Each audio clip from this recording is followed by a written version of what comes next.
Hey gearheads, and welcome to Garage Talk. I'm Corey, and this is the OG off-roader from America. This is a Jeep Wrangler Rubicon, and in this video, after spending a week with a Bronco on our home turf, I'm going to talk a little bit about the Jeep and what makes this particular one so special.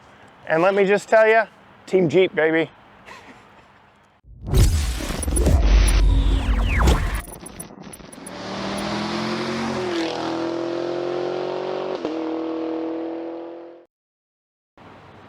All right, gearheads, I've driven several of these. I've driven all the powertrains offered in the Jeep Wrangler. I've even had a Bronco here on my home turf for an entire week for testing. It scored well with the family. Be sure and check out that video when it drops tomorrow. But all I can say is, I'm Team Jeep, baby. There is a reason why the Jeep brand has been around since 1941, and they proudly proclaim it on all their vehicles. This platform has withstood the test of time. This has been around since World War II, and in this video, we're going to go over some of the things that make it so capable and what make this JL Wrangler so comfortable on the road. Because let's face it, this is the most luxurious and well-mannered Jeep there has ever been with a Wrangler badge. So, starting up front here, we do have, like I said, the most off-road capable version in the Rubicon, and this comes with modular steel front bumper with removable side caps. So with just 4 bolts, you can pop this cap off and you can actually have more access to your front wheels without bumping this into a hill or anything out on the trail. So it gives you more flexibility, something that we, yes, have seen on Bronco, but started here. You've got plastic over fenders that are iconic to the Jeep brand, and for the JL you get these LED running lights here and LED headlights with the halo ring up front. LED lights in a Jeep Wrangler, who would have thought of it? You do get some classic touches like your exterior hood latch. Yeah, no need to look under the dash to open the hood on a Wrangler. You just do it out here from the front. And underneath, you get the tried and true Pentastar 3.6 liter V6. There are other options that you can get, including a 3-liter diesel, 2-liter turbo 4, even a 2-liter hybrid version in the 4xe. Like I said, we've tried and tested them all, but this 3.6 liter Pentastar is the tried and true option, making 285 horsepower and around that in the torque numbers. Of course, you get your iconic 7-slot grille. You get your grille cutouts for your new headlights. A very cool option and styling feature up front. We're actually going to move around here to the side. New for the JL is a very prominent hood badge proclaiming Rubicon. You may see things like the Silver Fox or Troublemaker. Jeep folk like to name theirs, and this is where you proclaim your Jeep's name. I will knock this one a little bit.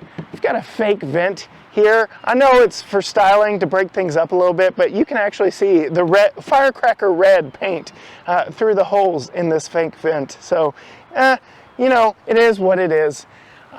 Some sacrifices that Bronco did not have to make were around this area. So we talk about the hood mounted or windshield frame mounted roof rack on the Wrangler that we tested, or on the Bronco we tested. Not so here on the Wrangler, because since its days dating back to World War II, you've been able to fold down the windshield on a Wrangler or a CJ or whatever the platform may be called.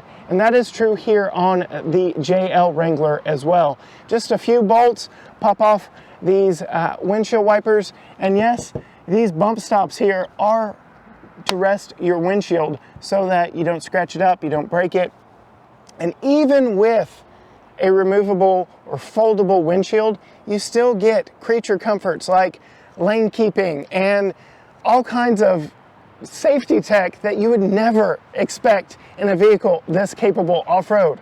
Like I said, This is the most luxurious Wrangler I think we've ever seen, and I'm quite taken aback by it. I much prefer the JL over its predecessors for sure. My brother had a JK for the longest, and hopping inside here, you see where they really invest on making this a comfortable vehicle. So you get a color helper screen up here, you get analog, speedo, and tach, get an 8¼ inch Uconnect screen here, but look, you get heated steering wheel, heated seats, start stop for the engine for fuel economy, but creature comforts like heated seats, heated steering wheel. Speaking of that steering wheel and the adaptive cruise and lane keeping, right here on the steering wheel, who would have ever thought you'd be able to do that in a Wrangler and make a comfortable daily vehicle out of a Jeep Wrangler? Let's face it, the Bronco is more comfortable for day in and day out living. Its independent front suspension makes it that way. It's just more comfortable. But the Wrangler, I think, will always be more capable due to some things Jeep will never sacrifice on. One thing I really like in comparison, while yes, the Bronco had cool frameless windows that made the doors a whole lot smaller, these just feel a whole lot lighter when it comes down to it. Yes, they are removable, couple bolts, your wiring harness, and your cloth strap here that keeps it from opening too far, and your new for the JL body style gives you a little indent so that it's not just flapping in the wind. So 3 bolts and your wiring harness, and you're good to remove them. And the window frame does make a nice place for a hanger in your garage, but yeah, you're not stowing these in the back and taking them with you. I will say, this one does have a unique party trick that you don't see in many other Wranglers. You know, Jeep is known for their open air experience, and this one is no different. This has the new for the JL body style one-touch Skyview cloth top that is the biggest sunroof I think I've ever seen, spanning the entire width. And it goes back on these retractable tracks here in the roof. That does mean that these panels, these tracks here on the side, aren't really removable. Technically they are because they're not permanently affixed, but you don't, as a consumer, want to remove them. This gives you a nice open air experience with one touch of a button, and you don't have to worry about where you're storing the hardtop panels or anything like that. Add to that fact with another unique party feature that I will show you right here in the back. Let me prep just a little by opening up the back and getting ready for it, but brace yourselves. The side windows come out on this one, and back here in the back are actually the storage bags for these side windows, but I'm going to place it here in the back to show you what an open top version of this one-touch Skyview roof really looks like when you take full advantage of everything the Jeep brand put into it. These are very light, very easy to remove by one person, and like I said, it comes with a storage bag for you to store on board so that you can take them out when you are out on the trail. So one button opens your roof, couple latches on each side, makes this a very open air cruiser. And roll all your windows down, it's quite an open air experience without many of the sacrifices of your hard tops or your soft tops. This may actually be the version to get. All right, so while we're in here, let's talk about what makes this one of the most comfortable Wranglers to date. They've really upped the comfort in here. They've upped the build quality in here. You get this on the Rubicon, a nice red accent panel here on the dash, some faux stitching. It's very comfortable interior, very minimalistic, and like the windshield is right here in front of you. There's not a lot of wasted space. It feels very compact in here. And that's a good thing, especially if you're out on narrow trails. You do get the 8¼ inch infotainment screen with what I've got here, off-road pages that tell you a little bit about what's going on with your vehicle, including your steering angle, your transfer case setting, you get some auxiliary gauges, and your pitch and roll, so you can know just how far you're going one way or the other. Moving down, you get your creature comforts here, so here are all your climate controls. You actually get heated steering wheel, heated seats for both passengers. Nice little call out right here with the Wrangler on the recirculation button. You get downhill assist here. You get auto start stop, but that is defeatable. Parking sensors on a Jeep Wrangler. That it just proves that more and more of these people are living with these day in and day out. Get all your window switches that are here in the middle because yes, the doors are removable. You get your power and your USB-A and USB-C here. And then your off-road controls down here, your front locker, rear locker, sway bar disconnect because this is a Rubicon, and 4 preset auxiliary switches, buttons for you to add lights, winches, whatever the case may be. And then perhaps one of my favorite features, the Bronco had a little electronic rotary dial to shift from 2-wheel drive to 4-wheel drive. This has a proper transfer case that you have to manhandle to get into gear. You know when you're in 4 low, you know when you're in 4 high, because you really have to get in and manhandle this thing. And a proper handbrake here in the middle as well. All around, very comfortable front seats, very comfortable to live with. And to prove that this isn't just for mall crawling, looking down at the floorboard, we do have the rubber floor mats with cutouts for a drain plug in the front and the back. Speaking of the back, let's hop back there and see just what that feels like and how comfortable that is to live with on a daily basis. Hopping in the back seat is super easy, especially with this back window removed. You've got a grab handle here and wide open access. Just don't bunk your head climbing in. Pretty comfortable back here. It's not the best place to be, but you get what you get in a Wrangler because the focus of this is off-road capability. This one does have the leather seats. They're quite comfortable.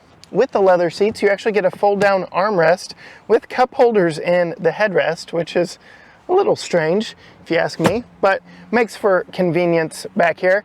You get a couple of air vents on the back of the center console. It's also where you find your window switches, because again, doors are removable, and your power back here for the back seat. Moving down lower, we've got the rubberized floor mats that help keep the junk off the carpet. That is completely removable in this Wrangler.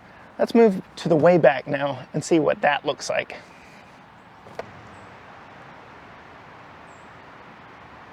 All right, perhaps my most favorite thing when comparing this to the Ford Bronco starts back here at the very back. When it comes to daily livability, the fact that you can just get back here and swing the gate open, you don't have to worry about that gas strut. That was just a constant annoyance for me back here in the back. I love it. It just allows you to get quick into the back quick and easily. You get the same setup as you would on the Bronco with your flip up rear window here. Very similar, very boxy styling back here. And like I said, those are the bags for the side storage windows. You get some nice tie downs here. You get your Alpine subwoofer and then some underfloor storage with spots for all of the hardware that actually make removing the hardtop and the doors very useful. Like I said, the top does not properly come off on this one, so don't you dare try and take this top off without expecting a very high build to put it back on. But nice place to store and not lose your door removal hardware. And then it closes very easily, just like that. All right, we've given you a quick walk around of the exterior and interior. Now it's time to hop in and do what I like best. Let's drive this sucker.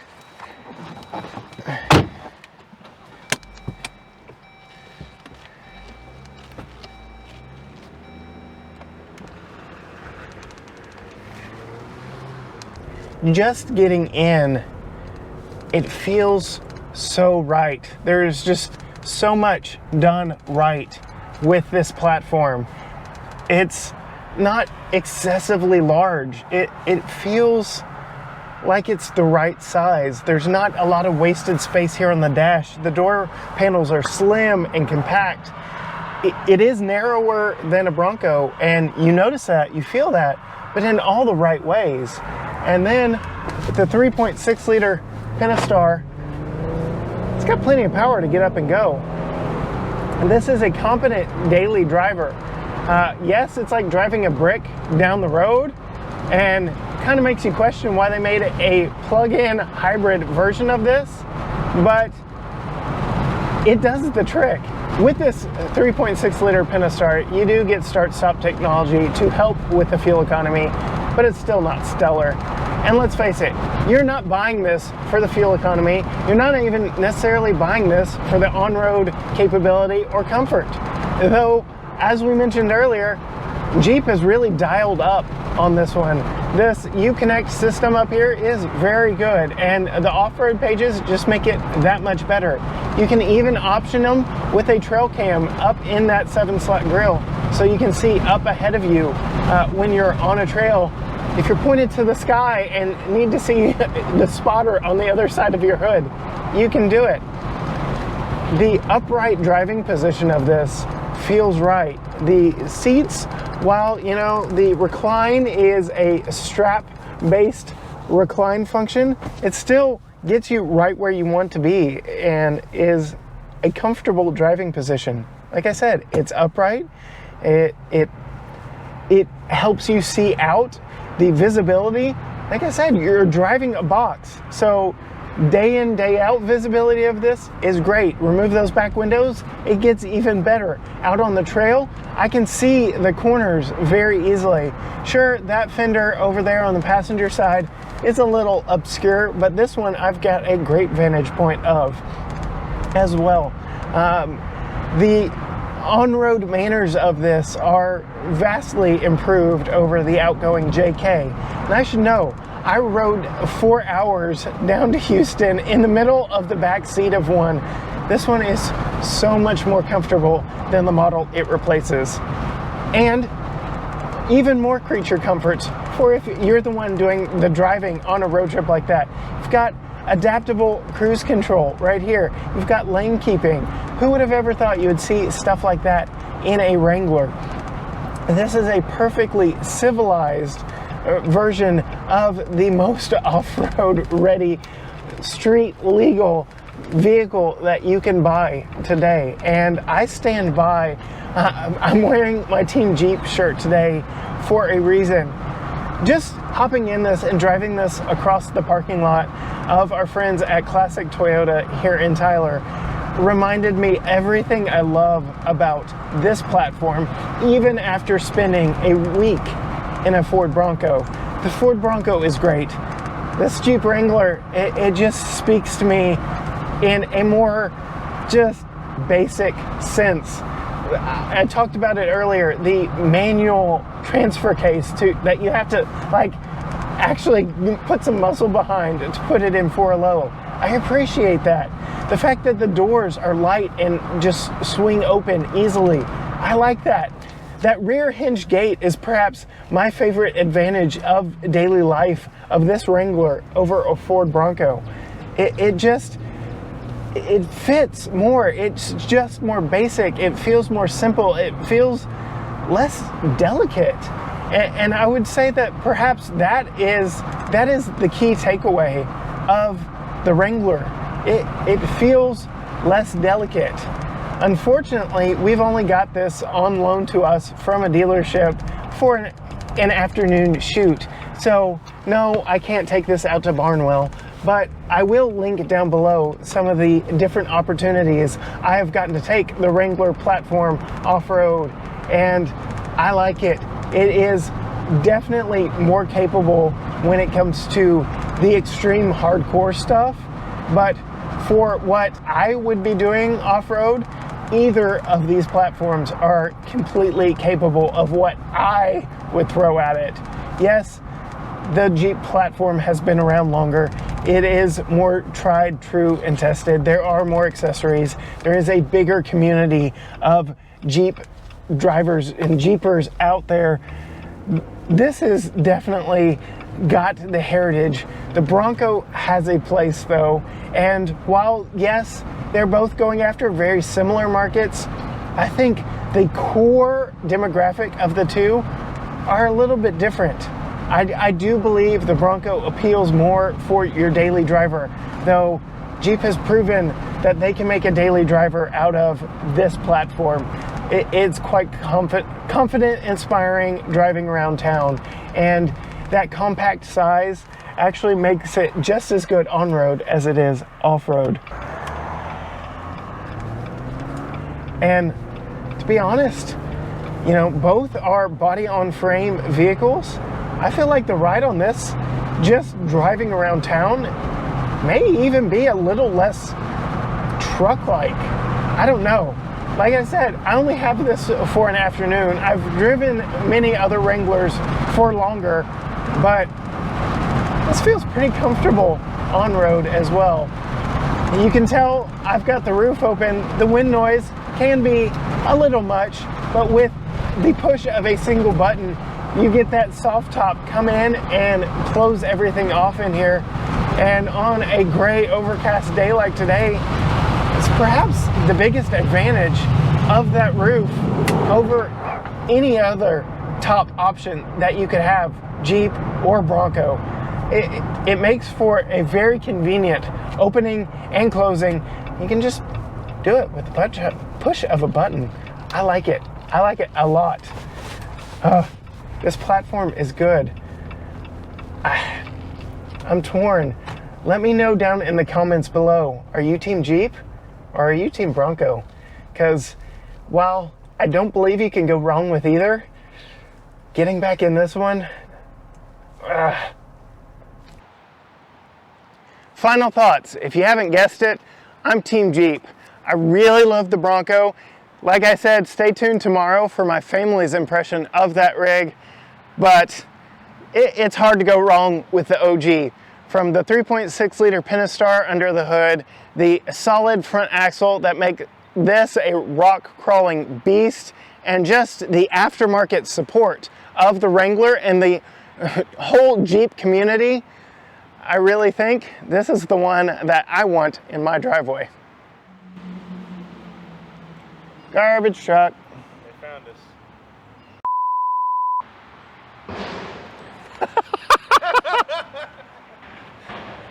I stand corrected. Hey gearheads, and welcome to Garage Talk. Are you kidding me? My most favorite thing when comparing this to the Bronco, for what, let's face it, 30 miles per hour. Shut up.